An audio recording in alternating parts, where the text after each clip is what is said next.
Chapter 21 Balrog appears in the world of Naruto. You are listening at novelfull.audio.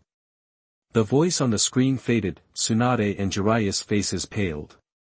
This kind of monster showing up in their world? That was seriously bad news.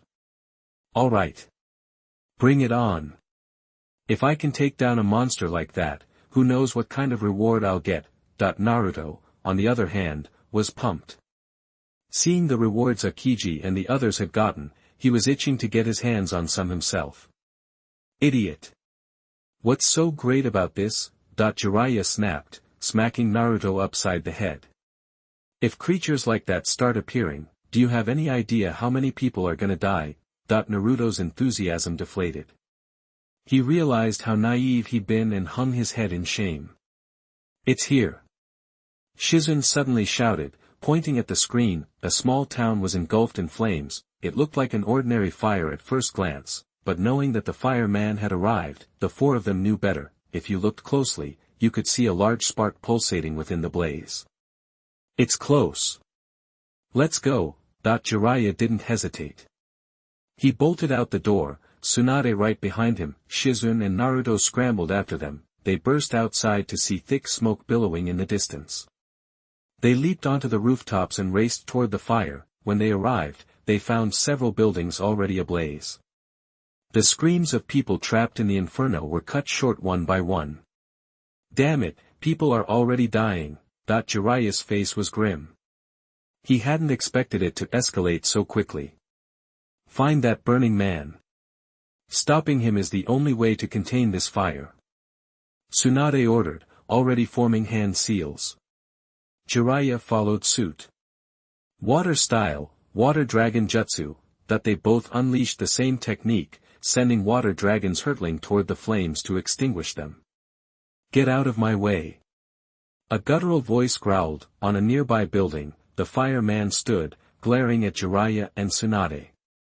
It had already taken on a human form, having consumed countless people and flammable materials. You're the pyroman. Take this. Shadow clone jutsu. Seeing pyro, Naruto immediately created a swarm of shadow clones and charged forward. Naruto. Don't be reckless. Jiraiya yelled, worried, but Naruto never listened. He always rushed in head first. The clones piled onto the fireman, forming a small mountain. Heh, that ought to put out the fire. Naruto said proudly, not knowing water style but figuring he could still smother it. He wondered if he'd get a reward for this. Hoo ho ho. In the next instant, a wave of flames erupted from beneath, obliterating all of Naruto's shadow clones. Ag. Naruto, engulfed in flames, fell to the ground, writhing in pain as he tried to put out the fire. Pyro lunged towards him, ready to devour him. Water dragon jutsu. Fortunately, Jiraiya's water dragon slammed into the fireman in time. Boom. Water exploded everywhere, sending Naruto flying, but the fire on his body was extinguished. Xie Yun rushed to catch Naruto and start healing him. Seriously, you're too impulsive, she scolded, her voice laced with concern. Water? I hate it. Pyro spat, glaring at Jiraiya. If you hate it, then disappear. Tsunade was already above Pyro, gathering a massive amount of chakra in her fist. She slammed her fist down. Boom. Tsunade's punch created a massive crater, shattering Pyro's body with sheer destructive force. Just as I thought, there's no physical form. Tsunade said, looking at her fiery fist. She hadn't felt anything when she hit Pyro, meaning physical attacks were useless. Tsunade, move. Jiraiya ran over, his throat and mouth expanding rapidly. He channeled a huge amount of chakra, unleashing an even larger water dragon jutsu. He aimed to extinguish Pyro in one shot. Boom. In the next second, Pyro's shattered body exploded into countless tiny sparks, scattering in every direction and dodging the water dragon. The sparks darted away, regrouping in the distance to reform the fireman. Pyro, back in human form, ignored Jiraiya and Tsunade and sprinted towards the crowd. He was going to use them as human shields against Jiraiya and Tsunade. No. Run. Tsunade yelled to the crowd, panic in her voice. The people saw the burning man charging towards them and scattered in terror, but Pyro was too fast, knocking down several people, burning and devouring them. He continued to release sparks, attacking the surrounding area and leaving more people injured and unable to escape. Ugh! Tsunade was horrified at the sight of so many severely injured people. The blood, those touched by the sparks were exploding from the inside out, their blood pooling on the ground. Tsunade stared at the carnage, trembling uncontrollably. Tsunade! Jiraiya saw that Tsunade was falling victim to her hemophobia. He was forced to turn his attention back to Pyro. Water style, Great Waterfall Jutsu. Jiraiya unleashed a massive wave of water, turning it into a waterfall that crashed down on the burning man. He carefully controlled the power to avoid hurting anyone, focusing solely on extinguishing the flames. Having devoured more people, Pyro had grown larger. Seeing the approaching waterfall, he blasted off with explosions from his legs. He launched the upper half of his body, dodging the waterfall and crashing into a nearby building. Ah! Screams echoed from inside the building, and flames erupted from the windows. Damn it, how is this guy so smart? The pyroman was far more dangerous than Jiraiya anticipated. If this kept up, things would spiral out of control. Tsunade, we need to. Jiraiya glanced at Tsunade, noticing that she was staring at the bleeding people, panting, seemingly paralyzed by her phobia. Okay. Jiraiya didn't know what to say, so he went to rush into the residential building first. Watching the battle between Jiraiya and Tsunade, many people made barrages. Tony Stark, what's going on with these two people? They can fly over walls, and they can spit water. Why is this woman so powerful? Luffy, is this a devil fruit? But it's so handsome. Barton, they said it was a ninja before. Is this a ninjutsu? Bruce Wayne, it's impossible. Ninjutsu is like this. Shizun, this is ninjutsu. It uses the chakra in the human body to change the 5 elements and use various moves. Nick Fury, what is that chakra? Shizun, it's the power within the human body. Sun Wukong, oh, it's like chi. It can actually produce water. It's kind of interesting. Ancient One, that one named Sun Wukong, do you have similar power? Sun Wukong, yes, chi is the life energy of human beings. You can fight and release qigong waves. Kizaru, the power within the human body is very similar to our haki. Chapter 22 Tsunade falls into hemorrhage. You are listening at novelfull.audio. Luffy, haki. What's that? Kizaru, it's like a person's inner power. You can use it to get stronger and even predict what other people are gonna do. Oh, and haki totally works against devil fruits. Even if someone's a Logia type, you can still hit him for real. So, yeah, even if you're a rubber man, haki can mess you up. It's a big deal. Everyone's gonna be using it later on. Akainu, Kizaru, what are you even talking about? Kizaru, my bad. Just got carried away. Aboard the Thousand Sunny, this was it. Luffy and the crew were getting their first taste of what haki was all about, opening up a whole new world of possibilities. Luffy, haki can hit Logia types and even hurt me? No wonder Grandpa's punches are so strong. So that's what he was doing. Luffy was pumped. If everyone in the new world could do this, then he could learn it too. Now he just needed to figure out how. He was kicking himself for not asking his grandpa to teach him. He refocused on the screen. The ninjutsu in Naruto was too cool to miss. Marvel World, Karma-Taj. Furuichi watched Sun Wukong and Kizaru's comments with growing astonishment. People in other worlds had their own forms of energy that they could cultivate to become super strong. Gui was starting to get jealous. Even with her powerful magic, she was mostly borrowing power from Dormammu. Magic in this world was all about using magical items or making deals with demons, and those methods were usually super expensive. If you tried to train on your own, you'd be stuck as a novice forever, unless you lived for thousands of years. I wonder how far I could get with chakra, haki, and ki? Gui couldn't help but wonder. Turning back to the screen, DC, Batman's base. Bruce Wayne watched the screen. puzzled, chakra. Ninjas.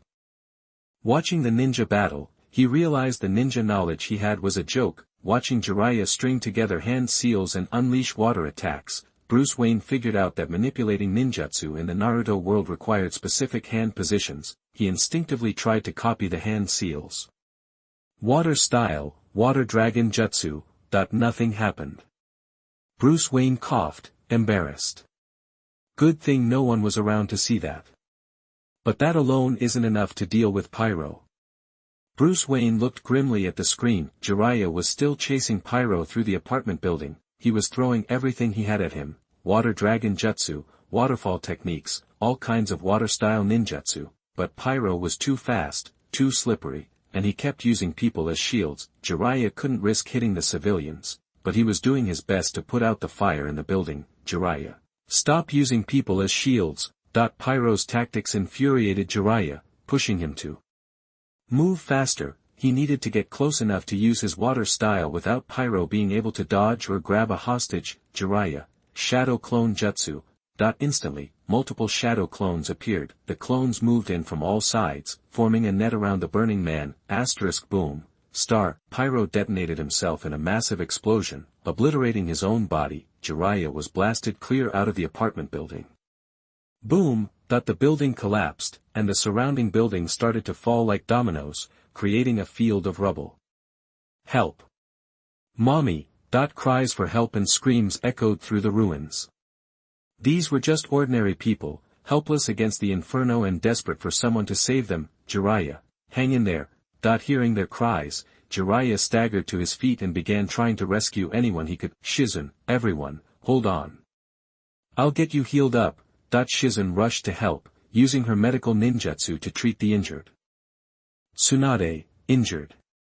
She saw the wounded residents and knew that she should be helping, but her fear of blood paralyzed her. Images of her brother's death flashed through her mind. Whoosh. Whoosh, sparks flew toward Tsunade, quickly coalescing into human form. Pyro had learned that Jiraiya and Tsunade were the biggest threats and needed to be taken out before he could eat, and Tsunade was standing there frozen, a perfect target. Jiraiya, Tsunade. Seeing that Tsunade was about to be attacked, Jiraiya shouted a warning. Tsunade snapped back to reality just as Pyro was about to reach her. Tsunade, danger. But then, Naruto arrived in the nick of time, knocking Tsunade out of the way and avoiding Pyro's attack. Pyro immediately launched fireballs after them, but Jiraiya blasted them with a water dragon jutsu. Jiraiya, water style. Waterfall jutsu. Jiraiya seized the moment, creating a massive waterfall and unleashing it at the burning man. He adjusted the power so it wouldn't hurt anyone, just keep Pyro from grabbing any more hostages. Pyro dodged the water and dove into a nearby bar. Jiraiya, no. There's a ton of flammable stuff in there. Alcohol and gas. Jiraiya sprinted after him. Tsunade, Naruto, thank you. She was surprised that Naruto had saved her and reached out to help him up. Naruto, I don't need your thanks, you coward.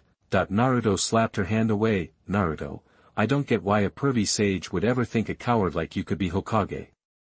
Naruto glared at her, frustrated. Naruto, the pervy sage is out there risking his life and people are getting hurt, but you're just standing there. How can you be Hokage like that? Naruto turned away from Tsunade and looked at the bar, which was now engulfed in flames. Pyro burst out from the roof, bigger than ever. Jiraiya, who was still chasing him, looked exhausted. Pyro, ha ha ha. Pyro laughed, mocking Jiraiya's helplessness. Jiraiya, you don't even have a face. Stop making fun of people. Jiraiya, annoyed, fired water dragon jutsu after water dragon jutsu. Wings of fire sprouted from Pyro's back. He had evolved to the point where he could make his body undergo all kinds of changes. Pyro soared through the air, dodging the water blasts. He zipped in front of Jiraiya and punched him in the chest, sending him crashing to the ground. Pyro was about to swoop down and finish the job, turning this troublesome human into dinner. Splash. A large amount of water rained down.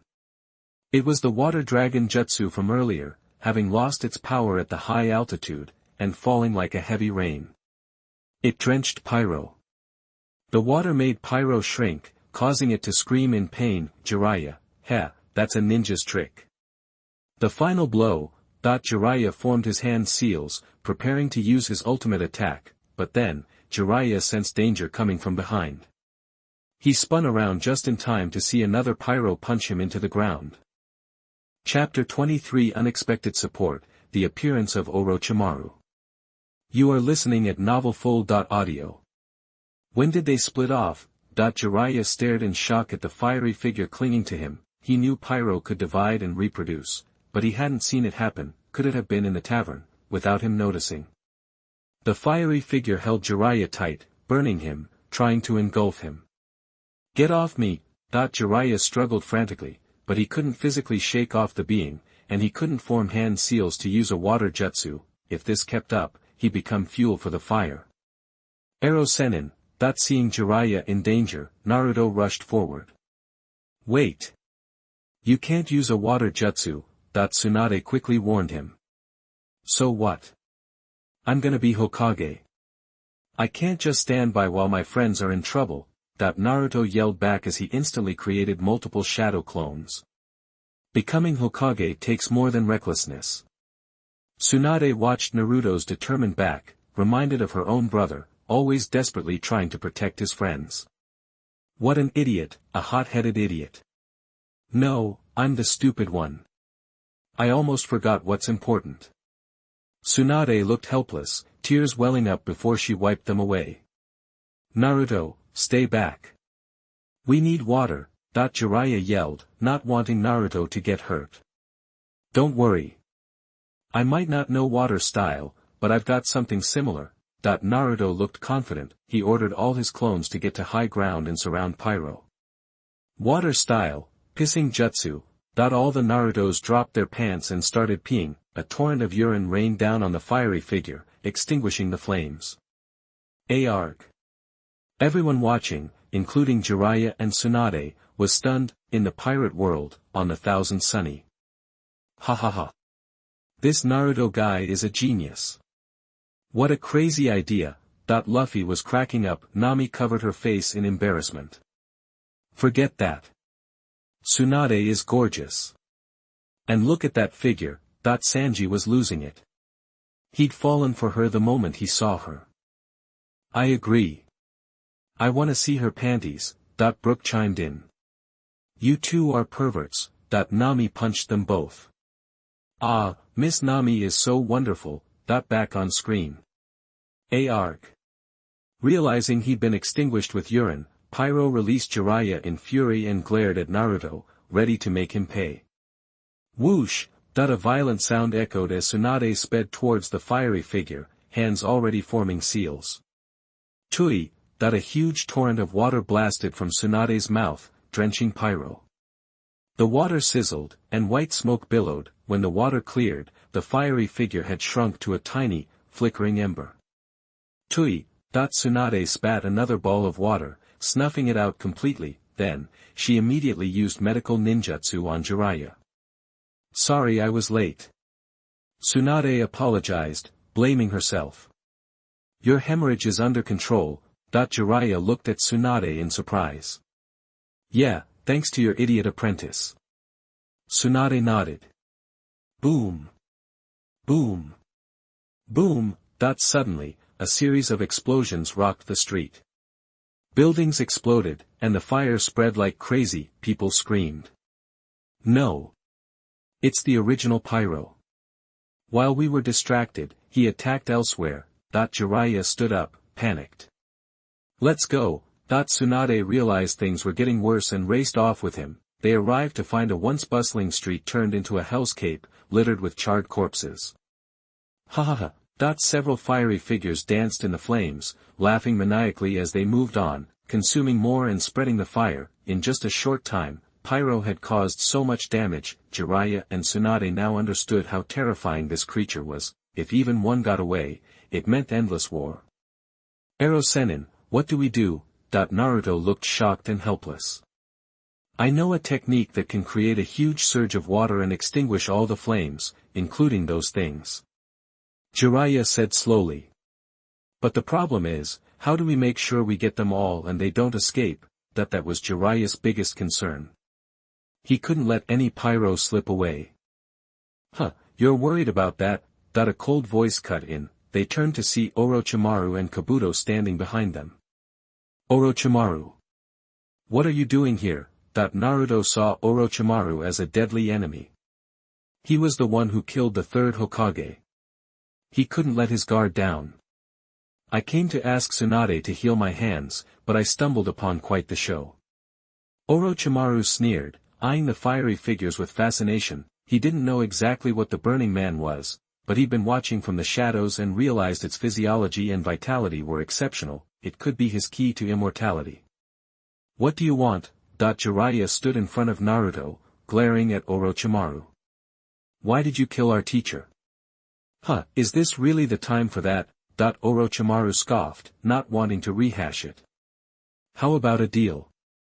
I'll help you deal with these things, and Tsunade will heal my hands. I'll even promise not to attack Konoha again. Sounds good, right? Orochimaru laid out his terms. You think we trust you? People like you can't be trusted. Naruto immediately rejected the offer. Fine by me. Unexpectedly, Tsunade agreed. Grandma Tsunade, what are you doing? The most important thing right now is the situation at hand. Tsunade snapped at Naruto. She didn't want Orochimaru's help, but they needed it to take care of everything. Figures you'd be smart enough to see that, Tsunade. Kabuto, use Earth style to build a barrier around the city. Orochimaru chuckled before giving the order. Understood, sir, but I'll have to use all my chakra. That's okay, you can use mine too. Orochimaru opened his mouth, and a white snake darted out and bit Kabuto's neck. Chapter 24. With the cooperation of the three ninjas, the containment was successful. You are listening at novelfull.audio. The scene sobered Jiraiya and the others up fast. They hadn't seen Orochimaru in ages, especially Jiraiya and Tsunade, for whom this stirred up a whole mess of complicated feelings. What was up with this guy getting weirder by the minute? Kabuto screamed, and suddenly his chakra levels went through the roof. Orochimaru was pumping his own chakra straight into Kabuto. Earth style, earth flow rampart. Kabuto threw some hand signs, jumped off the remains of the building, and slammed his hands on the ground. Boom, boom, boom. In a flash, the ground around the sea of fire buckled and rose, forming a circular wall that contained the blaze. The fire manipulating enemy, ready to move further, froze, staring, and confused by the sudden wall of earth. He angrily flung a fireball, trying to blast his way out, but it didn't even scratch the surface. Summoning jutsu. At the same time, Tsunade and Jiraiya summoned their own heavy hitters, the giant slug and Gamabunta. Jiraiya, what's the play this time? Gamabunta wanted to know. I'm gonna mix my chakra with yours and hit that fire with a supercharged iron torrent cannon, full power and maximum range, Jiraiya explained. What? Putting out fires? That's small potatoes. Hang on, what is that freakish thing I'm seeing over there? Gamabunta asked, puzzled. We'll talk later, just help me out now. Jiraiya immediately started funneling chakra into Gamabunta. Hold up. Pervert sage, I don't know what you're cooking, but any move you make is going to put a lot of people at risk. Naruto yelled, running towards them. Relax, we need Tsunade for this. Jiraiya glanced at Tsunade beside him. Slug, you're up. Consider it done. The giant slug erupted, splitting into countless tiny slugs that rained down on the sea of fire. Each slug generated a chakra shield to survive the heat, then stuck to any survivors they could find, using their chakra to heal injuries and strengthen the barrier. Not many survivors, but they're protected now. The giant slug's tone was heavy. Tsunade closed her eyes. She knew there would be a rapid count on deaths, but hearing confirmation affected her. Bunta. Compound jutsu, iron torrent cannon. Gamabunta's throat swelled to bursting, and he spat out a massive ball of water, even bigger than himself, that slammed into the fire like a meteor. Boom, the explosion was deafening. Water erupted in all directions, creating a torrential downpour. While it did extinguish a large part of the fire, the damage was significant. What was left of the ruins were reduced to dust, and the impact on anyone caught in the blast zone was severe. That was when Tsunade's slug army came into play, with their shields protecting the survivors from the explosion. Again.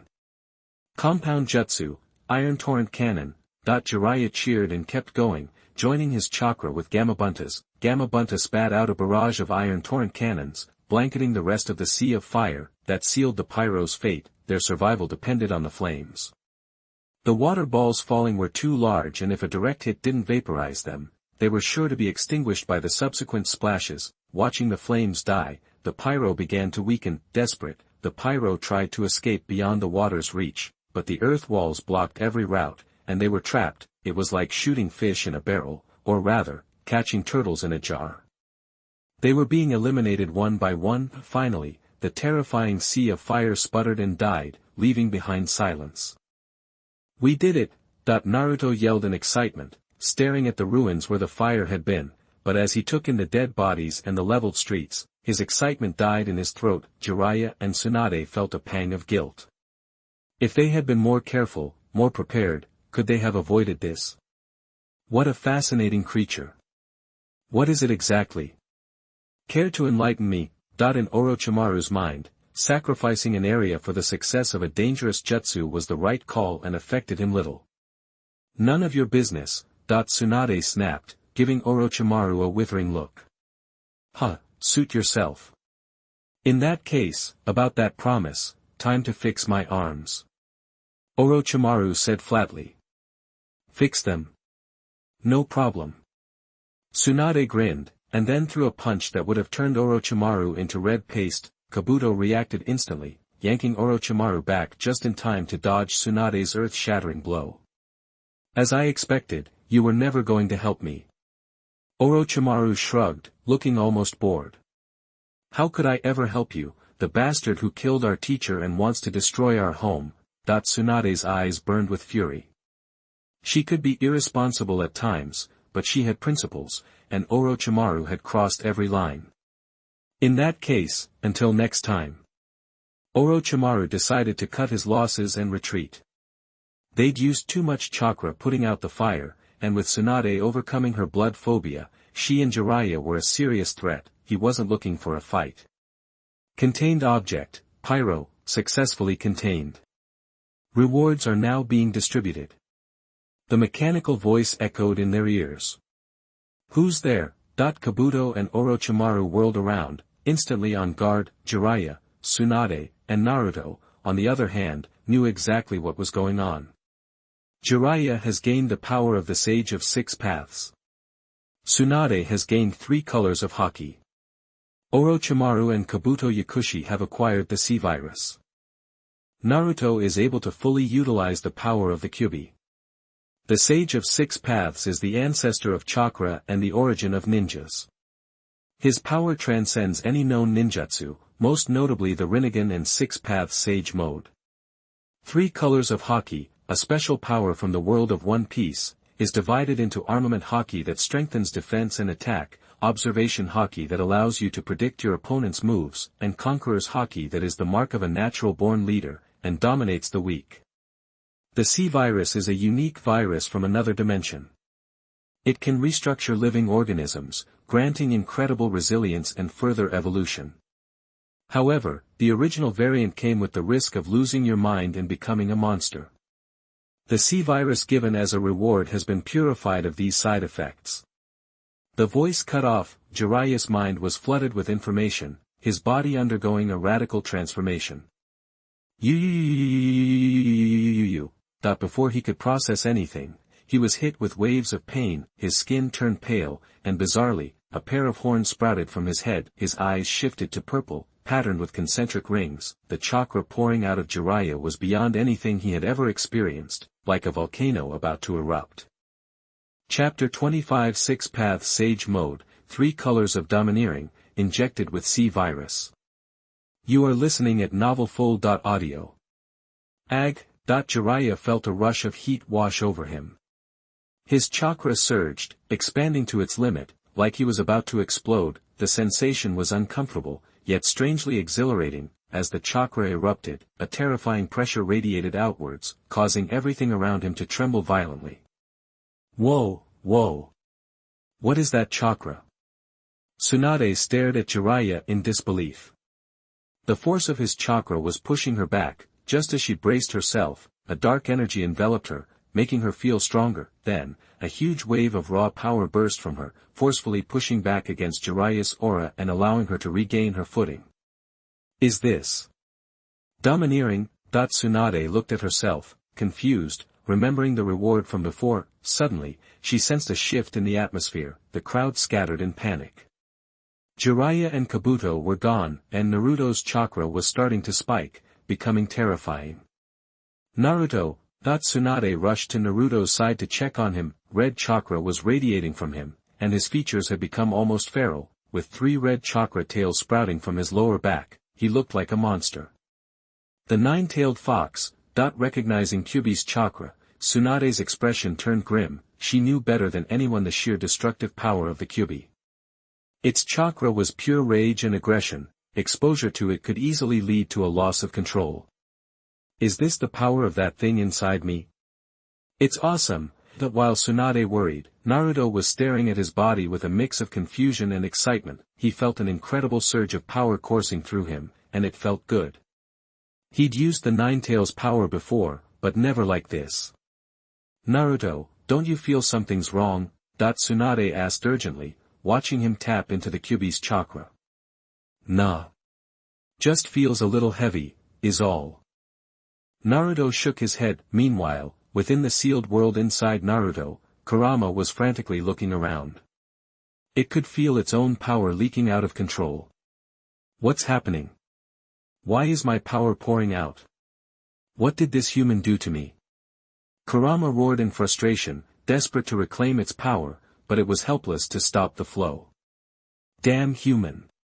What the hell did you do? The 9-tails raged, wishing it could break free and unleash its fury. Wait a minute, what is that aura? Suddenly, Kurama sensed a powerful presence that felt both familiar and nostalgic. Grandpa Sage? Ugh! Naruto suddenly doubled over, clutching his stomach. He felt immense pressure building up inside him, like his body was about to break apart. He quickly suppressed the 9-tails chakra. Looks like you can't handle the Kyuubi's power after all. Maybe you should think twice before playing with it. Tsunade sighed in relief as Naruto finally lost control of the Kyuubi's chakra. The Kyuubi's power was too dangerous. Letting it run wild could have disastrous consequences. She then turned to Jiraiya, who was now stable and staring at his own body in disbelief. Is this the power of the Sage of 6 Paths? Jiraiya was dumbfounded. He knew who the Sage of 6 Paths was, a figure from the ancient past, even more powerful than Hashirama Senju, the origin of ninjas, a godlike being. The fact that he had somehow gained his power was almost too much to comprehend. Rinnegan. 6 Paths Mode. Almighty Push. Planetary Devastation. Jiraiya was bombarded with information and techniques associated with the Sage of 6 Paths power. The sheer volume of knowledge was overwhelming, giving him a splitting headache. He was forced to deactivate the Sage of 6 Paths mode just to catch his breath. Phew. I'm gonna need some time to process all this. Jiraiya wiped the sweat from his brow, still reeling from the power of the Sage of 6 Paths. He truly deserved his reputation as the god of the ninja world. Huh. Where are Orochimaru and the others? Jiraiya noticed that Orochimaru and Kabuto were gone, and his expression turned worried. He couldn't forget about the so-called sea virus. What was that stuff? Something about rebuilding biological institutions and turning people into monsters. The thought made him uneasy. Meanwhile, Orochimaru and Kabuto were already far away. Lord Orochimaru, shouldn't we try again and have Tsunade heal you? Kabuto asked. No, that one won't help. Orochimaru shook his head. He knew Tsunade too well, she was onto him. Besides, haven't we already gained something valuable? Orochimaru glanced at Kabuto's hand. Chakra gathered there, compressing into a small spark. The spark was pyro, trapped and shaking, unable to break free of Kabuto's chakra restraints. Lord Orochimaru, should we bring this creature back to study it? Yes. I must carefully study such an interesting thing, and this. Orochimaru looked at the syringe containing the unknown liquid in his pocket. Sea virus? And what was that weird sound, and how did it get to me? Things are getting more and more fascinating. Orochimaru wasn't worried about the strange turn of events, he was excited. After all, he was a scientific madman who thrived on exploring the unknown. Restructuring living beings and gaining amazing vitality, that's interesting. Orochimaru spat out a white snake, which bit the needle and injected the sea virus into him. Lord Orochimaru. You're taking too many risks, Kabuto cried out, alarmed by Orochimaru's actions, but it was too late to stop him. Ugh hi. Orochimaru felt a violent surge of change within his body. He felt unbearable pain as his muscles writhed and contorted. Ag. As he screamed, Orochimaru's body began to transform, his frame grew taller, his muscles expanded, and his skin took on a grotesque color. He looked less and less human. The white snake, originally coiled around Orochimaru's body, was also affected, transforming into an even more terrifying and massive python. It burst from Orochimaru's back and wrapped itself around him.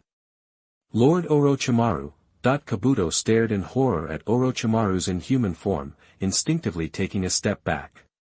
Haha, my hand has recovered. Orochimaru grinned, looking at his hand, which had been replaced by the claw of a beast. Despite the transformation, he could still form hand seals.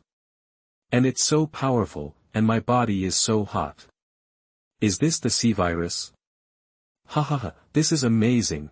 Orochimaru wasn't afraid of what he had become. He was ecstatic.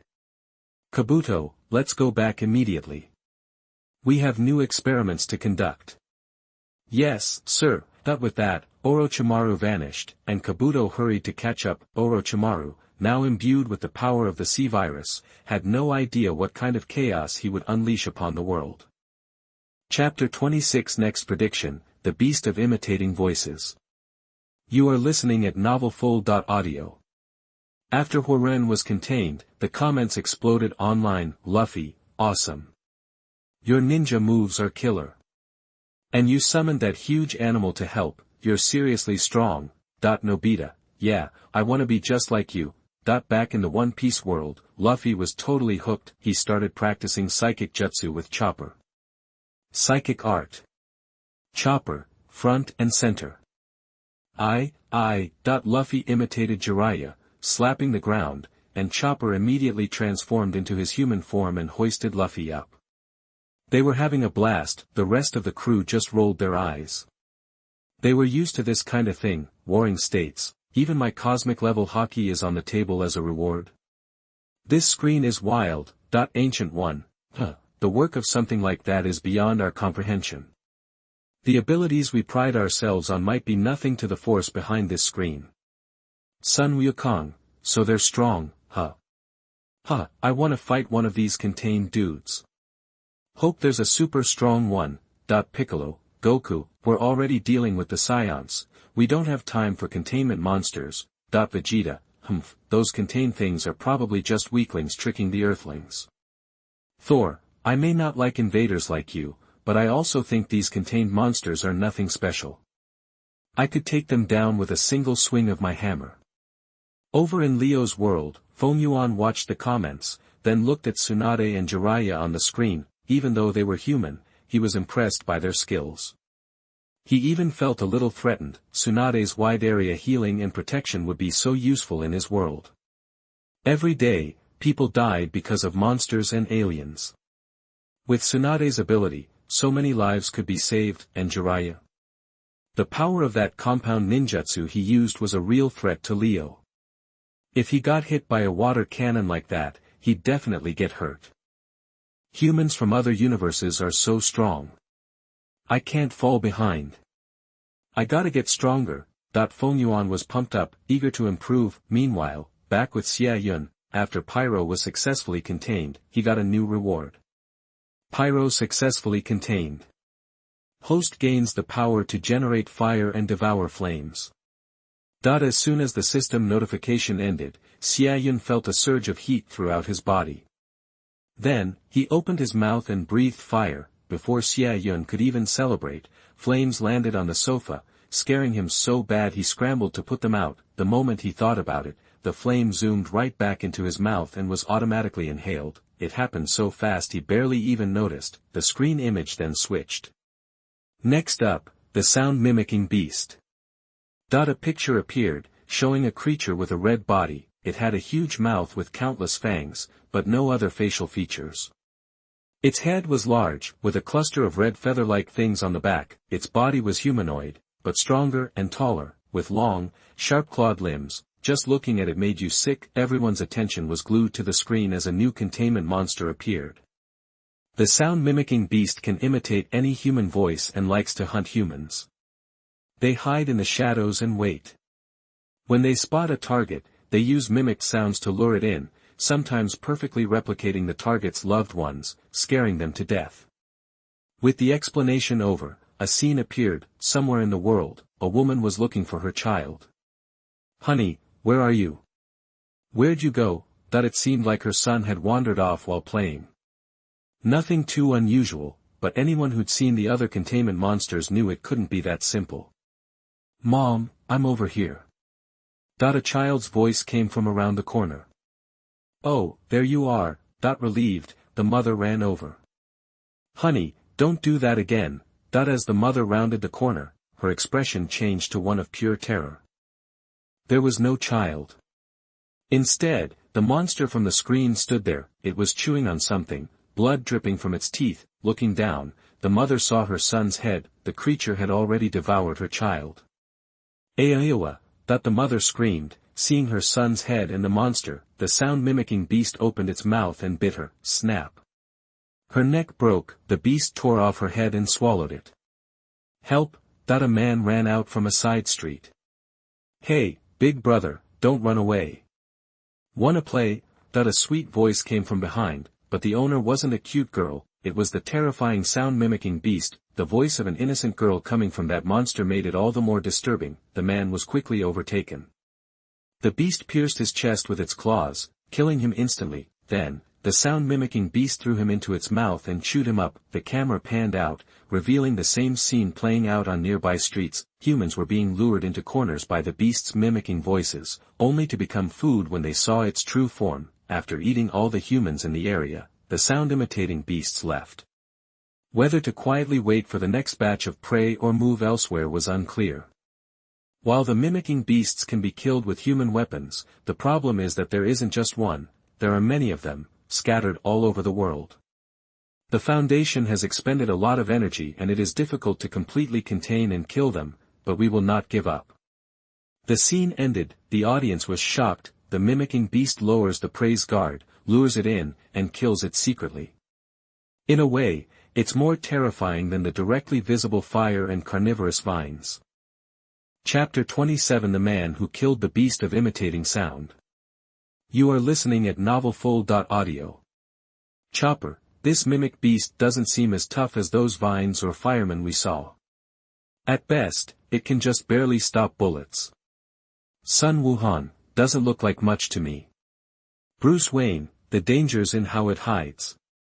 This sound-imitating thing is a killer in the shadows. Plus, they're scattered around. Cleaning them up is gonna be a nightmare, and we could walk into a trap at any time.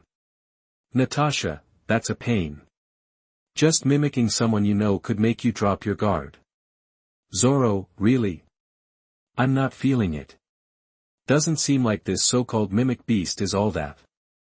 Tony Stark, exactly, in the Mark suit, it couldn't touch me. Vegeta, TCH, only losers would sweat something like this. It's nothing to a real powerhouse. Diana, I might not like you, but you're right. If you're strong enough, you don't worry about monsters like this. Everyone had completely different takes on the mimic beast. Some saw it as a real threat, others shrugged it off as no big deal. DC Universe, Batman base. Bruce Wayne frowned, watching Diana's comment. This Diana's got something going on. Could she have superpowers? Bruce Wayne knew all about superpowered people. Gotham City was full of superpowered criminals, most weren't that strong, and there were ways to deal with them. But this mimic beast. Bruce Wayne couldn't shake the bad feeling he had looking at it on the screen. It brought back the tragedy of his parents' murder in that alley. Using the voices of loved ones to lure people into traps, you bastard, Bruce Wayne clenched his fists, furious. He couldn't stand that kind of thing. If this showed up in his city, he'd do everything to wipe it out. Nick Fury, hold on, the footage is still playing. Is there something special about this mimic beast? Nick Fury's words grabbed everyone's attention. Right, the video wasn't over yet. What was happening? Normally, after showing what the thing is, wouldn't they predict where it shows up next? Why was it still going? However, there is more than one contained object present this time. The electronic voice boomed again, everyone was floored. What? More than one thing showing up this time. What other scary monsters were coming? Everyone glued their eyes to the screen, not wanting to miss anything. The screen showed a man walking down a street, waving a kitchen knife and muttering to himself. Come out, you monsters. You had the guts to eat my wife and kids, you think that's all there is to it? I'm not scared of you. That he was yelling and waving the knife, like he was hunting the mimic beast. Most people would run from a monster like that, but this guy had been pushed to the edge by the loss of his wife and kids, and he was risking everything to find the beast and make it pay. Hee hee, I'm here, honey. A woman's voice whispered in his ear. It was the woman from earlier, the one looking for her child. The man spun around and saw the mimic beast hanging upside down from the ceiling right in front of him. It had this almost human smirk, then opened its mouth and lunged at him. Everyone watching sighed, some even chuckled. They all figured this guy was toast, facing a monster like that with just a kitchen knife. That wasn't brave, that was just plain stupid. But what happened next blew everyone away. The beast's mouth froze mid-bite, its face twisted in pain. You could see its throat working, but no matter how hard it tried, it couldn't close its mouth. It was like something invisible was forcing it open. Go to hell. That the man didn't flinch. He spun around, raised his kitchen knife, and plunged it into the beast's throat. That knife shouldn't have done anything, but the weird thing was, it sliced right through the sound-imitating beast's throat like butter. Blood spurted everywhere. The mimic beast crashed to the ground, writhing in agony. Die! Die! The man wasn't done. He went berserk with the knife, hacking and slashing until the beast was nothing but a pile of chopped meat. The bloody scene made some of the more squeamish viewers cover their eyes, but mostly, everyone was in shock. Tony Stark, what the hell? How did some random guy kill that thing? Nick Fury, I thought someone shot it before and the bullets just bounced off. How'd a knife cut it open? Frankie, that guy's got guts, though. Stepping up to that thing, what a man. Bruce Wayne, that's not the point. Ancient One. Could be this seemingly ordinary guy has something special about him. Doraemon, hey, this is strange. Isn't this about the mimic beast? Why is this guy suddenly the main character? Doraemon's comment made everyone realize something was off. Back on the screen, the man finally stopped his attack, gasping for air. Looking at the bloody mess, tears started streaming down his face. He'd finally gotten revenge for his wife and kids. Ring ring, his phone rang. He answered and was immediately met with a barrage of yelling. Where the hell have you been? You think you can just skip work because someone in your family died? Get your ass back here for overtime, now. We're docking your pay for the month. You don't have a family anymore anyway, so what else are you doing? It was his boss on the other end, the same boss who loved to exploit his employees and find any excuse to cut their pay. Before, the man had to take it for the sake of his family. But not anymore. Silently, the man hung up the phone, grabbed his kitchen knife, and left. The scene shifted to a company office. Now in complete chaos, the man was chasing his boss around with the kitchen knife. The boss, who had been so cocky on the phone, was now running for his life, screaming. The man was clearly out of his mind, wildly swinging the knife, trying to chop him to pieces. People tried to stop him, but they all failed. They were either knocked aside or the knife just missed, like it was all some kind of accident. It wasn't until the cops showed up with guns that things changed. Chapter 28 Another contained object, the unstoppable kitchen knife. You are listening at novelfull.audio. Drop your weapon. Or we'll open fire. That the guy ignored the cops. He'd already taken down the boss and was ready to shank him. Seeing this, the police went for their guns, but the first one jammed. Click. Nothing. What the hell are you doing? His partner, pissed, immediately fired his weapon, clean shot, but then something freaky happened. The bullet was about to hit the guy's head when it suddenly swerved, like it had a mind of its own, and hit something else entirely. Then, smooth as butter, the guy stabbed the boss in the chest, and that was it. The boss was done. Bang! Another gunshot. This time, the guy caught one in the head and dropped dead. Seemed like it was over. Everyone was stunned. What the heck just happened? Why did the bullet change course like that? Then another shot got through. As they were trying to figure it out, the screen flickered again. Containment, the kitchen knife that can't be stopped. As long as someone picks it up with the intent to kill, this knife will work. Anyone, no matter what they try, who attempts to stop the wielder of the knife from killing, will fail. No method will work. The voice droned on, and the screen changed scenes. Now, it showed a guy who looked like a terrorist on a rooftop, firing a rocket launcher at someone on the ground holding a kitchen knife. Firing a rocket at some random dude is definitely crazy, but then came the shocking part. The rocket was about to hit the guy when it just stopped mid-air and dropped to the ground without exploding. The guy with the knife didn't even flinch. He kept moving forward. His target, a bald guy up ahead, that was the local terrorist kingpin. He was responsible for countless deaths. This was a revenge mission. Tons of terrorists tried to stop him along the way. Guns, grenades, you name it. Some even rushed him.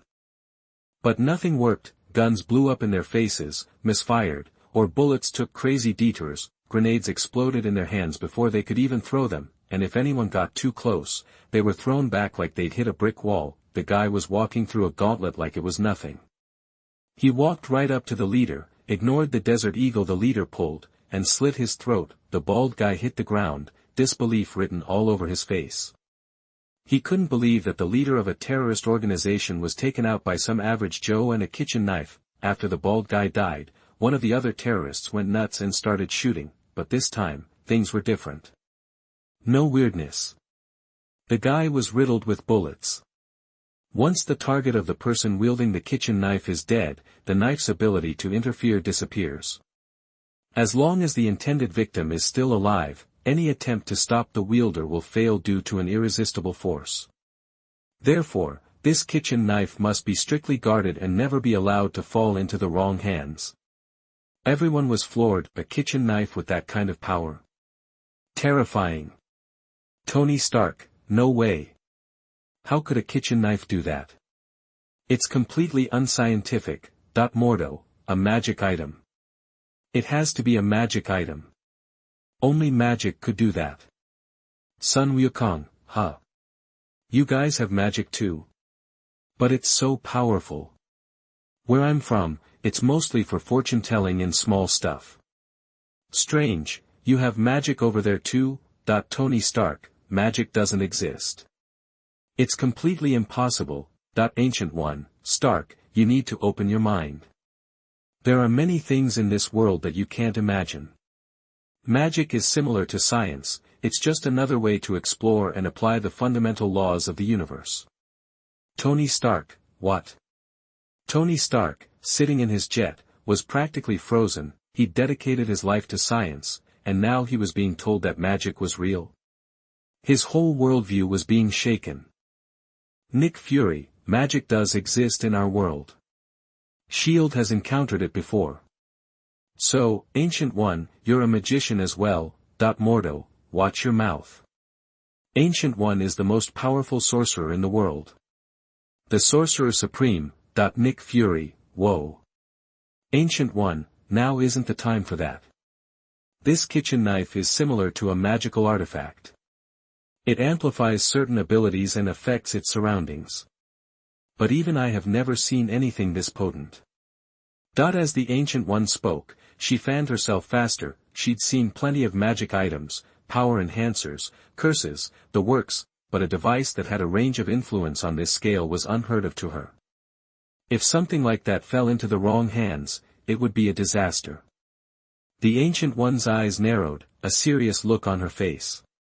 If this appeared in their world, she would have to take action personally to contain it. Shield Headquarters. Nick Fury was studying Ancient One's words, deep in thought. The Sorcerer Supreme, huh? Seemed like a powerful person.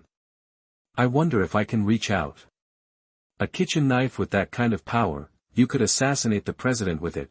Natasha couldn't help but blurt out, shocked. Nick Fury took a sharp breath. If that was true, it could throw the whole world into chaos. Think bigger, you could use it to kill everyone in a nuclear launch facility and launch the nukes. This knife has all kinds of applications. Enough to doom humanity. Damn it. How could a kitchen knife be so OP? Nick Fury struggled to stay calm, then a thought struck him. Wait a minute, if we had a weapon like that, it would be a huge asset for our operations. Nick Fury was already running through 1,000 scenarios, hoping that this kitchen knife would appear in their world, Asgard. Loki's jaw dropped when he heard about the knife. He thought he was the top magic user across the 9 realms, but this made him look amateur in comparison. He couldn't let it stand. Wait a minute, if I could get my hands on that kitchen knife. Loki grinned, his trademark evil smile. He looked at Thor, who was sitting next to him, with an idea forming in his mind. DC Universe. Diana observed the knife with curiosity. Interesting. I wonder if I could stop it. Dragon Ball Universe. Gohan stared at the screen, surprised. If I used that knife to fight the Scions, could I win? Stop dreaming, kid. The Scions aren't dumb enough to just stand there and let you kill them. Piccolo didn't even bother to humor his fantasy. Then the screen flickered on again. Predicting the appearance of contained objects, Mimic Beast and the Unstoppable Chopper. Locations include DC Universe, Arkham Asylum, and the streets of Gotham City. Chapter 29. Batman Takes Action.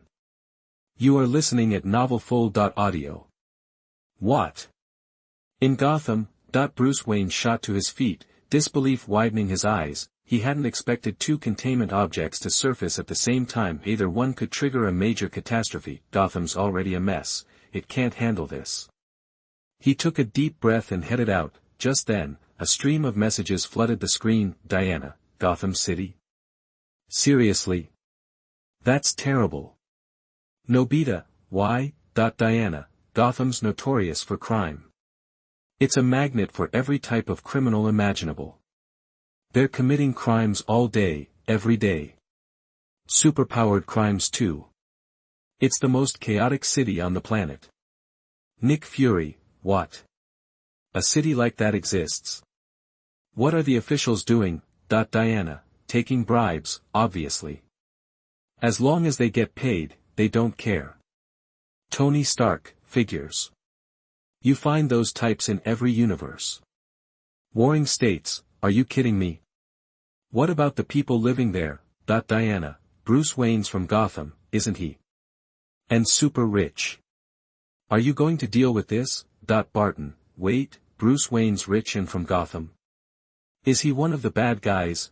Nick Fury, even if he isn't, he could be a useful pawn. Bruce Wayne, I'm not a criminal, and I'm not your protector. I don't have time for this. Natasha, are you really going after those containment objects? Barton, guys like him usually just throw money at the problem and let someone else handle it. He's not going to get his hands dirty. Tony Stark, hey. I'm a hands-on guy.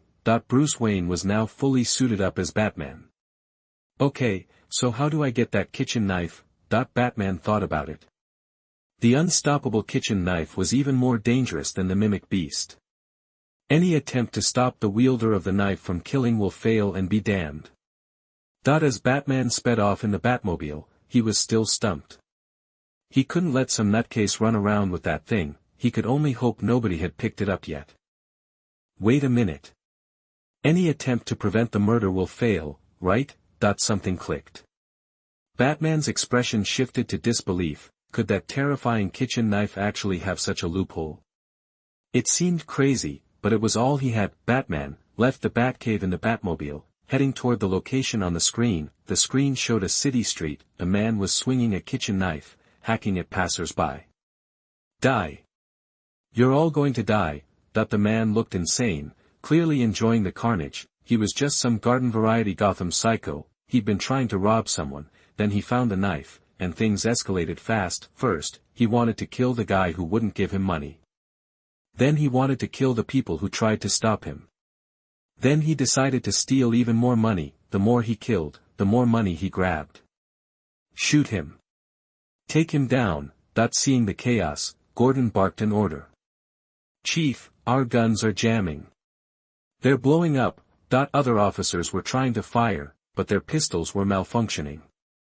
Some wouldn't fire, and others were exploding. Damn it. What's with our gear? Gordon, confused, figured it was a maintenance issue. He pulled out his own pistol and fired. The shot went off without a hitch, but the bullet suddenly lost power and dropped to the ground. Gordon stared in disbelief and fired again. Same thing. The bullet wouldn't reach the guy. Then Gordon's pistol exploded, leaving his hand bloody and throbbing. Damn.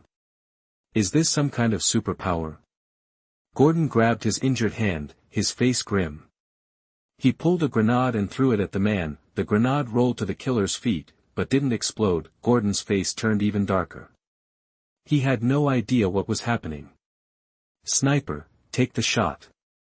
A sniper had arrived on a nearby rooftop, targeting the criminal. Fire, Gordon ordered, desperate. Surely a sniper rifle would work. The sniper fired, but impossibly, the bullet swerved in mid-air and landed harmlessly beside the target. The sniper tried another shot, but this time the rifle exploded, injuring his face.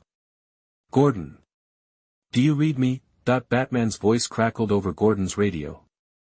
Batman? You can't just hack into police comms, Gordon replied wearily. There's no time for that. Tell everyone to evacuate immediately. That guy has a weird power. Anyone who tries to stop him will fail. Batman explained the situation. What? What kind of messed up power is that? Even Gordon, who had seen his share of superpowered criminals, was baffled. He'd dealt with strength enhancements and fire breathers, but nothing like this. Just trust me. I have a way to handle this. Gordon, with no other choice, believed him and ordered an evacuation, getting everyone as far away from the criminal as possible. Rumble. Rumble. The Batmobile roared into view. Flames shot from its rear as it launched itself into the air, soaring over the crowd and landing next to the killer. Batman. What are you doing? Gordon shouted anxiously. Building roads. Huh. Gordon was speechless. Batman? Ha ha ha. You can't stop me. When I kill you, I'll be famous. The madman didn't seem fazed by Batman. In fact, he was excited. In his mind, even Batman was no match for him now. I'm not trying to stop you. I just noticed the road's full of potholes and needs fixing. Batman said, before activating a weapon system. A turret rose from the Batmobile's roof, aiming at the ground near the killer. Boom, the shell fired, striking the ground. Boom, the explosion sent the criminal flying, the kitchen knife clattering to the ground. Batman swerved the Batmobile toward the knife, jumped out, snatched it up, and sealed it in a metal box. The unstoppable chopper was contained. Chapter 30 Reward Kamen Rider Knight Rider's Transformer. You are listening at novelfull.audio. When everyone saw it, they were stunned. What the heck? How'd they contain it? Wasn't that kitchen knife supposed to be unstoppable? Tony Stark, aha. I get it. The knife's got a major loophole. Diana, figured it out, huh? You really are Batman. Sengoku, there's a trick like that? Who would have thought? Piccolo, so that's all there is to that knife. Some of the brighter folks already understood how Batman pulled it off, but others were totally lost. Nobita, huh? What are you guys even talking about? I don't get it. Naruto, could you explain that a little clearer? Robin, think about it. What's the condition that makes the kitchen knife unstoppable? Nick Fury, the condition is that anyone who tries to stop the owner of the knife from killing someone will fail. Wait a minute, could it be? Robin, exactly. As long as you don't focus on stopping the knife's wielder from killing, you can stop it. Luffy, huh? What's that supposed to mean? Loki, you dense human. Can't you grasp it? It means if you do what Batman did, focus on destroying other things and affecting the person holding the knife, you can stop it. Sun Wukong, my head spinning. Since some people were still drawing a blank, Robin patiently explained it again. Meanwhile, back with Batman, after sealing away the kitchen knife, he let out a huge sigh of relief. His hunch was right, the way to contain it was right there in the initial description, only someone with a seriously sharp mind could figure it out. When people see someone using a kitchen knife to kill, they usually think about running or stopping the attacker, not much else. That knife's power just exploits that blind spot. Containment successful.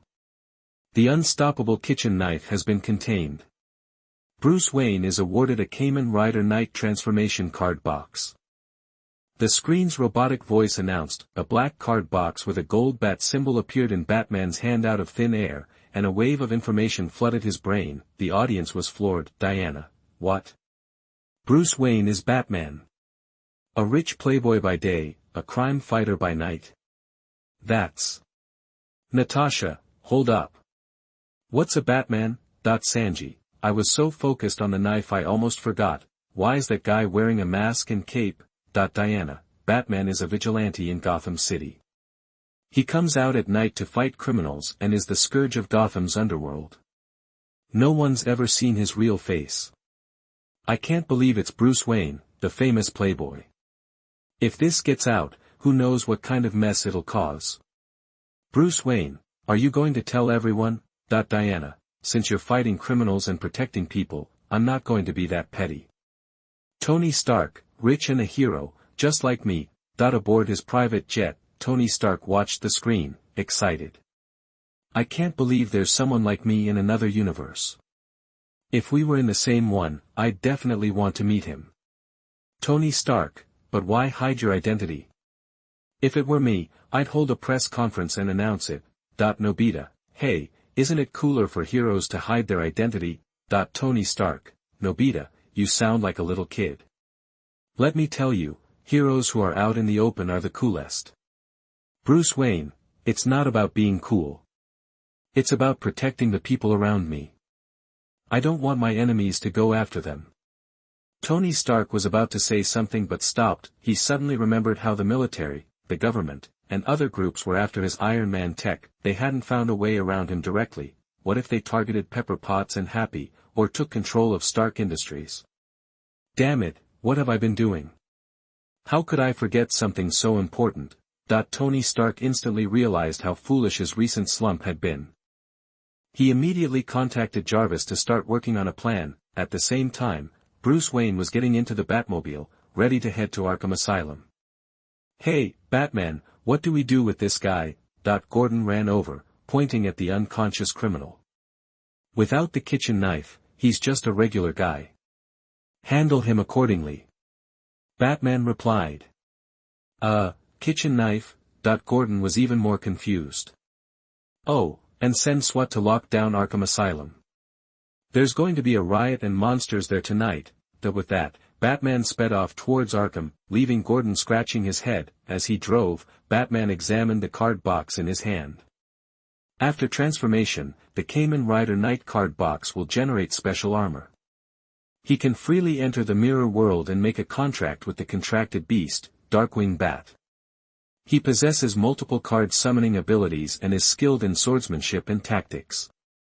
Listening to the screen's explanation, Batman grew even more curious about the card box. He'd have to test out its powers later. Arriving at the gates of Arkham Asylum, Batman heard a deafening cacophony coming from inside as he exited the Batmobile. There was gunfire, fighting, screams, and even monstrous roars. The copycat beast had already begun hunting inside, and the inmates were rioting. I'm more worried about the inmates than the monsters. I hope I'm not too late. Batman took a deep breath and steeled himself, following the card box's instructions. He raised it and pointed it at the Batmobile's rearview mirror. A belt flew out of the mirror and automatically attached itself to Batman's waist. Transform. Subconsciously, Batman shouted the words and inserted the card box into the belt buckle. Several phantom armor pieces materialized and layered onto Batman's body: black leather armor, white plating protecting vital areas, a medieval knight-like helmet, and a long sword strapped to his waist. Kamen Rider Knight was born. Scree! A high-pitched screech echoed. A huge black bat flew out of the mirror, hovered above Batman, and then vanished back into the mirror. Is that the contract beast? No time to dwell on it now. Despite being amazed by Kamen Rider Knight's power, Batman's priority was to get inside Arkham Asylum.